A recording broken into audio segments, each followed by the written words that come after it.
la République a quitté Conakry cet après-midi. Professeur Alpha Condé se rend aux Émirats Arabes Unis en voyant le but de renforcer l'axe de coopération Conakry-Abu Dhabi. Le cérémonial de départ avec Mahmoud Bari. Le président de la République, professeur Alpha Condé, sur le chemin des Émirats Arabes Unis. Placement qui s'inscrit dans la nouvelle dynamique ambitionnée par le professeur Alpha Condé. D'abord, salut du tricolore national.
À Abu Dhabi, le président de la République, professeur Alpha Condé, doit rencontrer divers investisseurs intéressés par les riches potentialités guinéennes. Un forum sur la Guinée aux Émirats Arabes Unis est une opportunité pour la valorisation des activités agricoles, minières, mais aussi et surtout l'eau et le commerce. Professeur Alpha Condé mettra ce séjour à profit pour la mobilisation des capitaux en faveur de la Guinée. Il s'agit de diversifier l'économie tout en mettant en valeur les autres secteurs porteurs de croissance. Initié par le groupe consultatif sur la Guinée, le forum de Abu Dhabi se veut un cadre de réflexion sur les stratégies de développement socio-économique de la Guinée. Le président de la République, professeur Alpha Condé, multiplie toutes ces actions afin de promouvoir le bien-être des Guinéens tout en améliorant leurs conditions de vie. Tout un phalange. Après ce tour d'honneur ici à l'Aéroport international Conakry-BCA, professeur Alpha Condé a pris son avion pour Abu Dhabi.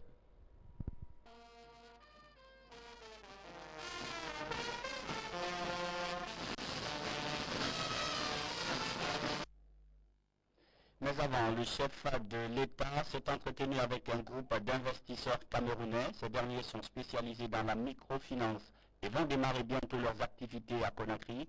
Ils sont donc venus expliquer les raisons du choix donné au professeur Alpha Condé avant d'inaugurer une nouvelle banque le 14 novembre. Le point avec Mohamed Lamine Souma et Doudou Traoré.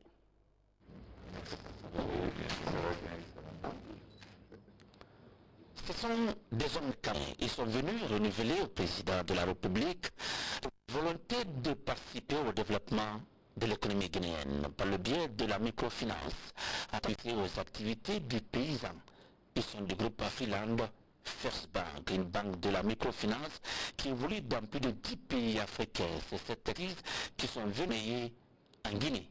Nous sommes spécialement venus pour voir avec le président dans quelle mesure nous allons mettre des gens en place pour créer la richesse dans les zones rurales, dans les zones urbaines, surtout dans les milieux les plus démunis. Nous avons pensé à des micro-banques rurales de développement, des micro-banques rurales de développement qui agissent exactement comme des banques de développement. Et c'est le modèle MCD. Mais justement, les micro-banques de développement rural attaquent l'essentiel des activités, surtout puisqu'elles sont en zone rurale et que l'agriculture s'est pris quand même une culture dans la zone rurale. C'est d'abord l'agriculture, c'est ça certainement les miniers, et j'en sais pas, tout autre. Experts en matière de développement rural, ces écoles camerounais vont également investir dans la construction des maisons rurales de type adapté au milieu. Et ce que nous voulons faire à travers les groupes d'assurance que nous allons créer bientôt, c'est de mobiliser les fonds pour créer et faire des maisons rurales, des maisons sociales, des maisons à moindre coût, avec des solutions qu'on a testées ailleurs. Tout le monde le sait, l'appui aux activités des femmes demeure l'une des priorités pour Alpha Condé. C'est dans cette dynamique qu'Afriland, First Bank de ses privés camerounais, va également accorder des crédits aux PME féminines de la capitale. Il va bientôt inaugurer sa banque qui s'appelle Afriland First Bank ici à Conakry, et l'ouverture de la banque sera le 14 novembre. Notre département va travailler avec cette banque, et spécialement nous sommes intéressés par un produit qu'il a qui va permettre aux femmes, surtout aux femmes en milieu urbain, et cette fois-ci ce sont les femmes de la capitale, pour pouvoir s'organiser et accéder à des fonds d'investissement pour entreprendre leurs propres activités. Qu'on peut dire que le développement est un ensemble dont l'objectif est de lutter contre la pauvreté, notamment au niveau des couches vulnérables. Deuxième titre de l'actualité ce soir avec la prestation de serment des 25 commissaires de la nouvelle CENI. C'était à la Cour suprême. Leur mission, trouver rapidement un chronogramme précis et organiser des législatives correctes en Guinée. Makena Donzo a suivi la cérémonie d'action des serments. La recomposition de la CENI est désormais effective. Les 25 commissaires désignés par la classe politique, l'administration et la société civile ont prêté serment devant la Cour suprême.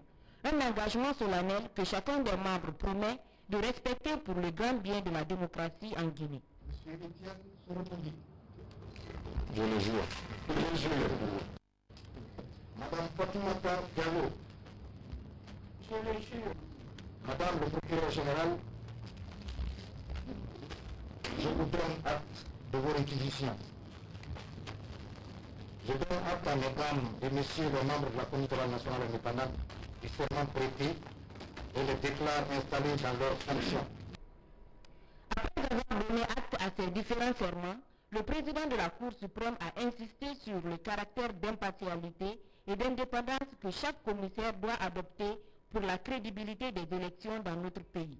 Le serment que vous venez de prêter, en vertu de l'article 11 de la loi organique 2012-06 CNT du 25 septembre 2012 n'est pas une formalité que l'on remplit, mais un engagement que l'on souscrit et qui est sanctionné pénalement. Il me revient le devoir de préciser, tant pour mesdames et messieurs les commissaires que pour l'ensemble des Guinéens, que l'indépendance de la CENI, indépendance dont chacun des membres doit se prévaloir, a une conséquence naturelle et évidente, c'est la responsabilité. Au regard de la loi, vous êtes indépendant. Dans les faits, dans l'accomplissement de chacun de vos actes, vous devez être responsable. Votre serment repose sur des mots-clés qui sont autant de boussoles pour vous aider dans l'établissement et la mise à jour du fichier électoral, dans l'organisation, le déroulement, la supervision des opérations de vote et la proclamation des résultats provisoires.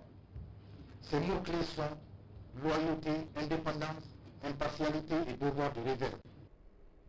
Vu l'enjeu des législatives attendues dans notre pays, ces 25 commissaires ainsi désignés mettront ces conseils à profit pour offrir à la Guinée des élections libres et transparentes acceptées par l'ensemble des acteurs, pour sortir enfin la Guinée de cette transition qui n'a que trop duré. Et puis cette nouvelle CENI a un président, il s'appelle Bakary Fofana, un des représentants de la société civile guinéenne. Il a été élu à 15 voix contre 5 sur 22 commissaires votants. Les autres membres du bureau exécutif ont également été mis en place par élection, bien sûr. Saïdou Diallo. La CENI a un nouveau président. Son nom, Bakary Fofana. Sur 22 votants, dont 2 bulletins nuls, l'homme a obtenu 15 voix contre 5 pour son challenger Abdul Aziz Kamara. Ce nouveau président va donc remplacer le sortant, M. Luceni Camara. Le vote qui a été effectué est fait par, donc valable, a été de 20 commissaires.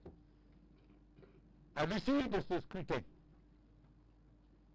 qui, comme je le disais tantôt, a été conduit dans la plus grande convivialité, nous avons obtenu le résultat suivant. M. Bakary Fofana a obtenu 15 voix sur les 22 exprimés et M. Kader Aziz Kamara a obtenu 5 voix. En conséquence de ce vote, M. Bakary Fofana a été élu président de la Commission électorale indépendante.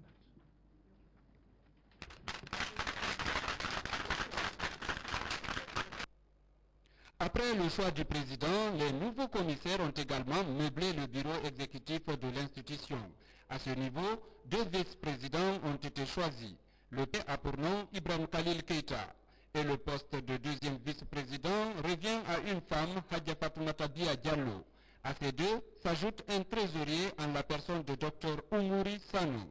Quant au poste de rapporteur, il a été rappelé par M. Mamadi Kondé. Ces 4 personnes représentent désormais le nouveau bureau de la CENI. En ce jour solennel, je rendrai avant tout grâce à Dieu, le tout miséricordieux et le très miséricordieux, de m'avoir permis de vivre ce moment particulier de l'histoire politique de la Guinée. À cette occasion exceptionnelle, mes pensées vont pieusement à l'endroit de mon frère, ami et compagnon, Feu Ben Sekoussila, ancien président de la CENI. Que Dieu ait son âme. Je salue le courage de mon ami et frère, compagnon du mouvement social, le président sortant, M. Luceni Camara, et toute son équipe pour le travail effectué et l'acte de portée historique qu'ils ont posé en privilégiant l'intérêt supérieur de la nation. Mesdames et messieurs, chers collègues, l'installation de la nouvelle CENI intervient à un moment où la finalisation de la transition s'impose à tous comme un défi majeur pour la marche vers un état de droit. Je mesure à sa juste valeur la portée de notre mission ainsi que les enjeux, difficultés et contraintes qui y sont liées, surtout dans un contexte marqué par un climat de méfiance entre acteurs politiques qui pourtant constitue un maillon essentiel du processus électoral. Cette mission, qui est celle de tout le peuple de Guinée en général et du mouvement social en particulier, exige de nous la collégialité dans l'action, l'indépendance dans nos rapports et fonctions, la neutralité absolue, l'impartialité permanente et le professionnalisme pour n'obéir ainsi qu'à la seule autorité de la loi et toujours sauvegarder l'intérêt général. Il s'agit qu'ensemble de faire en sorte que l'intérêt national triomphe sur l'intérêt personnel et partisan. La prestation de serment des commissaires de la CENI et l'élection des nouveaux présidents à la tête de l'institution chargée d'organiser les élections en République de Guinée va permettre donc de booster le processus électoral pour l'organisation rapide des prochaines législatives. L'actualité nationale, c'est aussi la célébration du 1er novembre, la fête de l'armée. Il y a 54 ans que la République de Guinée s'est dotée d'une armée souveraine. Cette célébration a été placée sous le signe de la réforme des services de défense. La cérémonie a eu lieu au Camp Alpha Diallo, les temps forts avec Cheikh Sankon.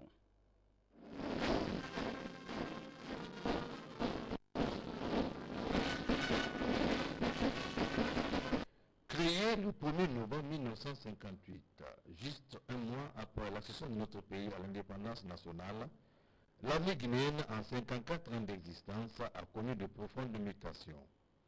Rajeunie en profondeur ces dernières années par le recrutement des jeunes diplômés de différentes institutions d'enseignement, cette armée s'est inscrite dans la logique de la démocratisation amorcée par notre pays depuis les dernières élections démocratiques qui ont porté le professeur Alpha Condé à la magistrature suprême. Cette commémoration de l'anniversaire de notre armée nationale au camp Alpha Yaya Diallo, l'un des camps les plus importants du pays, a été une occasion pour ces hommes en armes de signifier leur attachement aux idéaux de changement des autorités de la Guinée. Placée sous la présidence du Premier ministre chef du gouvernement, cette cérémonie a connu la présence des autorités militaires et civiles, des institutions nationales et internationales et des représentations diplomatiques. Après la revue des troupes par le chef du gouvernement, le directeur du bureau de presse militaire a brièvement fait l'historique de l'armée guinéenne avant d'introduire le chef d'état-major général des armées. L'armée guinéenne, depuis sa création jusqu'à aujourd'hui, où sa réforme par son plein, sous la conduite éclairée de son Excellence, le président de la République, le professeur Alpha Condé, a traversé des étapes glorieuses pour les sacrifices incommensurables que vous consentez pour la défense de l'intégrité territoriale de la patrie et de ses valeurs sacrées dans un esprit de désintéressement, de dévouement, de loyalisme. Je vous exprime ma grande satisfaction. Officiers, sous-officiers, militaires du rang, en célébrant cet anniversaire qui nous est cher, je ne saurais passer sous silence la notoriété favorable dont les forces de défense et de sécurité jouissent aujourd'hui sur le plan national et international. C'est dire qu'un effort remarquable a été fourni en matière de discipline, d'action civilo-militaire et du renforcement de la coopération militaire avec les pays frères, les organisations régionales, continentales et internationales. Le ministre délégué à la Défense nationale a, au nom du président de la République, chef suprême des armées, ministre de la Défense nationale, loué les efforts consentis ces dernières années au sein de l'armée guinéenne et les progrès enregistrés. Officiers, sous-officiers, militaires du rang. Depuis sa création, l'armée guinéenne a assumé pleinement ses missions traditionnelles de défense de l'intégrité territoriale et participé au développement socio-économique du pays. Elle a également participé de façon remarquable aux luttes de libération nationale et aux opérations de maintien de la paix à l'échelle continentale. En ces instants de souvenir, il me plaît donc de vous rendre un hommage mérité pour les services rendus à la nation, parfois au prix d'ultime sacrifice. Officiers, sous-officiers et militaires du rang, notre vaillante armée au haut fait glorieux est consciente du fait que la mutation des menaces et leur transnationalisation imposent aux forces armées africaines des réponses globales. Cette conjugaison d'efforts nécessite l'interopérabilité et la collaboration des forces nationales de défense et de sécurité. À cet effet, il est important pour l'armée guinéenne qui a su relever tous les défis depuis sa création jusqu'à maintenant de se doter des moyens fiables pour relever ces autres défis de défense collective. Cependant, dans le contexte des nations, seule la compétence paye. Et la clé de voûte de celle-ci reste la formation. Car une grande armée n'est pas forcément une armée de grands moyens, mais certainement une armée de grands hommes. C'est pourquoi, par la volonté politique du commandant en chef des forces armées, ministre de la Défense nationale, le professeur Alpha Condé, les forces de défense et de sécurité ont pris l'irréversible chemin du changement dans le cadre de la réforme du secteur de sécurité placé au centre des priorités du gouvernement. Après après avoir invité l'assistance à observer une minute de silence à la mémoire de tous les martyrs de l'indépendance et de la démocratisation, le Premier ministre a déclaré: Je voudrais à cet effet, et avant tout, vous transmettre les salutations chaleureuses et les félicitations du président de la République, chef de l'État, le professeur Alpha Condé, commandant en chef des forces armées et ministre de la Défense nationale.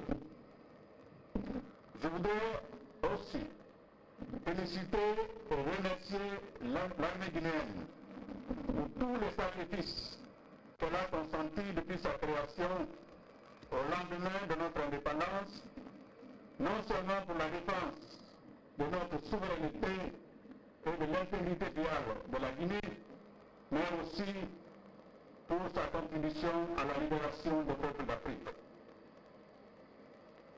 Cette armée a participé et participe toujours encore à l'effort national, économique et social. L'accomplissement de cette mission fait avec remarquable efficacité et un dévouement exemplaire.